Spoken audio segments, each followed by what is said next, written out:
Hello मेरे प्यारे दोस्तों, कैसे हैं आप सभी। स्वागत है आप सभी का आपके गुरु चैनल एसपीजा मैथ्स चैनल पे। और आज मैं आप लोग को कैसे फैक्टोरियल का यूनिट डिजिट ज्ञात करते हैं वो मैं आप लोग को सिखाऊंगा। जब कैसे हम लोग फैक्टोरियल वाले प्रश्नों का यूनिट डिजिट ज्ञात कर सकते हैं और 5 सेकंड के अंदर ही मैं आप लोग को ये सब कुछ सिखा दूंगा मेरे प्यारे दोस्तों। आशा है आप लोगों ने पार्ट 1 और पार्ट 2 देख लिए होंगे। अगर नहीं देखे हैं तो जाइए वीडियो के डिस्क्रिप्शन में उसका लिंक है, आप लोग देखिए और सीखने और समझने का प्रयास कीजिए। और मेरे प्यारे दोस्तों, इस तरीके से आप लोग को यूनिट डिजिट कोई नहीं सिखाएगा और कोई नहीं बताएगा। थोड़ा आप लोग को कंटेंट यानी कि आप लोग को दिखाई थोड़ा कम पड़ रहा होगा, लेकिन मेरे प्यारे दोस्तों मैनेज करके चलेगा और आपको इतना अच्छा कंसेप्ट मैं आप लोग को बताऊंगा जिसमें कि बहुत ही अच्छी तरीके से समझ में आ जाएगा। देखिए, अगर कोई भी नंबर फैक्टोरियल है तो पहले फैक्टोरियल को समझिए। जैसे कि 1 फैक्टोरियल हो, इसे हम लोग क्या लिखते हैं। अगर 1 फैक्टोरियल है तो इसे हम लोग 1 ही लिखते हैं। अब 2 फैक्टोरियल हो तो इसे हम क्या लिखते हैं, तो 1 गुना 2 लिखते हैं। 3 फैक्टोरियल हो तो इसे हम क्या लिखते हैं, तो 1 से लेके 1 गुना 2 गुना 3 लिखेंगे। 4 फैक्टोरियल हो तो इसे क्या लिखते हैं, यानी कि इसे लिखते हैं 1 गुना 2 गुना 3 गुना 4 लिखते हैं। 5 फैक्टोरियल हो तो इसे हम लोग क्या लिख सकते हैं मेरे प्यारे दोस्तों, तो ऐसे लिख सकते हैं 1 गुना 2 गुना 3 गुना 4 गुना 5।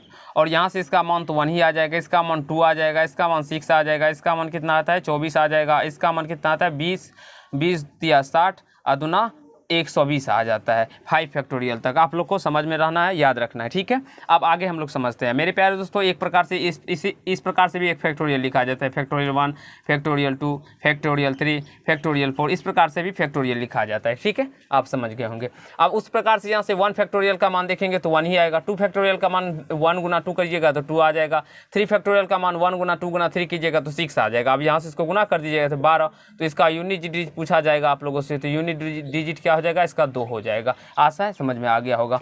अब यहाँ से 4 फैक्टोरियल, तो 4 को क्या लिखेंगे 1 गुना 2 गुना 3 गुना 4, और डायरेक्टली आप लोग लिख ना सकते हैं तो 24 लिख सकते हैं और हल कर सकते हैं। तो यहाँ से इसको गुना कीजिएगा तो 24 और इसका यूनिट डिजिट क्या हो जाएगा मेरे प्यारे दोस्तों, तो 4 हो जाएगा। आशा है आप लोग सीख रहे होंगे, कहीं से कोई दिक्कत नहीं होता होगा, आप लोग डायरेक्टली इसे याद भी कर सकते हैं, ठीक है मेरे प्यारे दोस्तों। अब मेरे प्यारे दोस्तों, इस टाइप के प्रश्नों को हम लोग कैसे सॉल्व कर सकते हैं वो सीखिए। जैसे कि अगर मान लीजिए 1, देखिए यहाँ पे देखिए बाबू, 1 फैक्टोरियल 2 फैक्टोरियल 3 फैक्टोरियल, तो इसका मान तो 1 ही आएगा। फिर इसका मान अगर बात करें तो ये 2 ही आएगा, इसका मान 6 आएगा। फिर इसका मान 4 फैक्टोरियल का बात करें तो 4 फैक्टोरियल का मान कितना आ जाएगा मेरे प्यारे दोस्तों, 4 फैक्टोरियल का मान देखिए 24 आ रहा है, तो यानी कि इकाई स्थान पे 4 है तो 4 भी ले सकते हैं। उसी प्रकार से इसके डायरेक्ट करते चलेंगे। लेकिन 5 फैक्टोरियल के बाद यानी कि 4 फैक्टोरियल के मान कितना आ रहा है, 4 आ रहा है, ठीक है।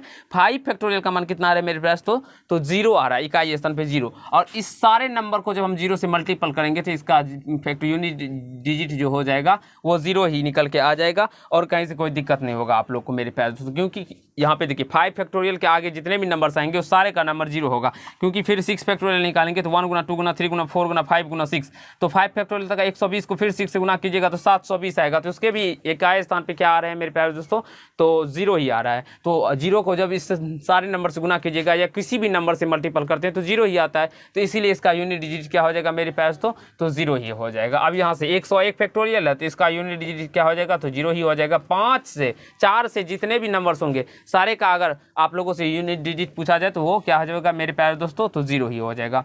अब हम इस प्रकार के प्रश्नों को समझते हैं। जैसे कि 1 फैक्टोरियल का मान 1 गुना 2 फैक्टोरियल का मान 2, 3 फैक्टोरियल का मान 6 और 4 फैक्टोरियल का मान 24, तो 24 को आप लोग 4 भी लिख सकते हैं, ठीक है, क्योंकि इकाई स्थान से में मतलब होता है।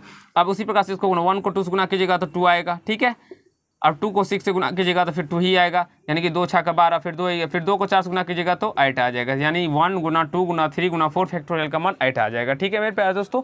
समझ में आ रहा होगा, कहीं से कोई दिक्कत या समस्या नहीं होता होगा मेरे प्यारे दोस्तों। अब हम लोग यहाँ पे है 3 फैक्टोरियल के ऊपर 3 फैक्टोरियल, ये आप हम लोग हमें कॉमेंट में जवाब दीजिएगा जो इसका आंसर कितना होगा नहीं होगा। ये प्रश्न मैं आप लोगों के लिए छोड़ रहा हूँ, आप लोग जरूर ही हमें कॉमेंट में बताइएगा जो 3 फैक्टोरियल के ऊपर 3 फैक्टोरियल, इसे हम लोग कैसे साबित यानी कि समझेंगे और सीखेंगे और समझने का प्रयास करेंगे। अगर आप लोगों से नहीं बने तो पार्ट 4 का वेट कीजिए, पार्ट 4 आएगा जिसमें कि मैं आप लोग को इस टाइप के प्रश्नों को कैसे सॉल्व किया जाता है वो सिखाऊंगा और बताने का प्रयास करूंगा। तो धन्यवाद दोस्त, आज के पार्ट में इतना ही।